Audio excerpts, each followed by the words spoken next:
Y ahora preguntamos al analista internacional Maximiliano Sbarbi Osuna, que se encuentra en Buenos Aires. Bienvenido a Hispan TV. En su opinión, ¿qué motivó a que las partes se sentaran a la mesa del diálogo? Bueno, ha habido dos contextos muy importantes que han sido tanto el contexto interno como el externo para que se pueda realizar este acuerdo de paz entre Colombia y la FARC.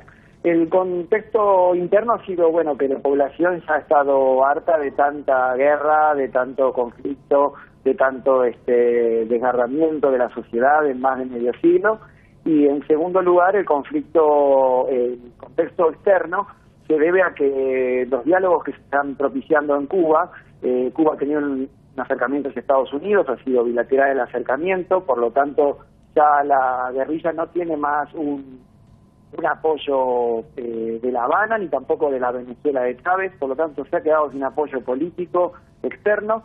Y bueno, el contexto de Latinoamérica ha influido mucho. Hay que recordar que las nuevas bases que ha puesto Estados Unidos hace unos 6, 7 años en Colombia, dentro del llamado Plan Colombia, ha permitido reforzar al ejército colombiano, y eso ha permitido también que la ofensiva militar haya vencido a la guerrilla. ¿Y esta paz qué oportunidades genera para los colombianos? Bueno, en realidad, en principio siempre hay que tener en cuenta que un conflicto tan extenso de más de medio siglo no se resuelve de un día para el otro, aunque ambas partes estén de acuerdo en firmar la paz y ponerse de acuerdo en varios puntos que son difíciles de converger. El principal problema es el desgarramiento que ha sufrido la sociedad, tanto a nivel institucional como humano, porque ambas partes han cometido abusos a los derechos humanos.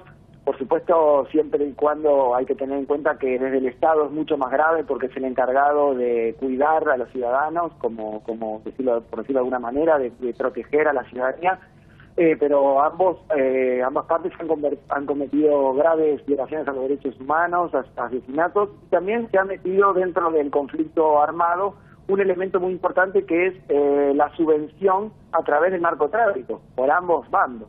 Entonces, todavía hay que determinar qué se va a hacer con qué oportunidades tienen los guerrilleros desmovilizados, si pueden integrarse a la vida política. Eso no se va a definir mañana en la firma en los diálogos del presidente Santos con los líderes de la FARC en La Habana.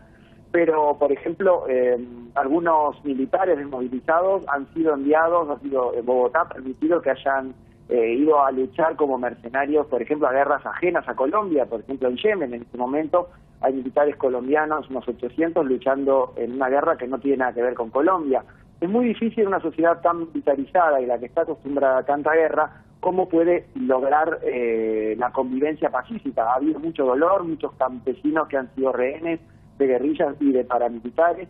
Hay intereses políticos contrarios a la paz, como por ejemplo el senador opositor Álvaro Uribe, el expresidente, que ha tenido un papel bastante poco constructivo en este diálogo de paz. Es difícil, pero el pueblo colombiano poco a poco se va acercando gracias a negociadores de ambas partes y al contexto político regional e interno para lograr una paz duradera. Y bueno, uno lo que desea es que además se pueda lograr una reconciliación social para que se pueda vivir en total normalidad. Claro que sí, señor Maximiliano Sbarbi Osuna, analista internacional desde Buenos Aires. Muchísimas gracias por el tiempo que nos ha brindado y por sus opiniones. Hasta luego.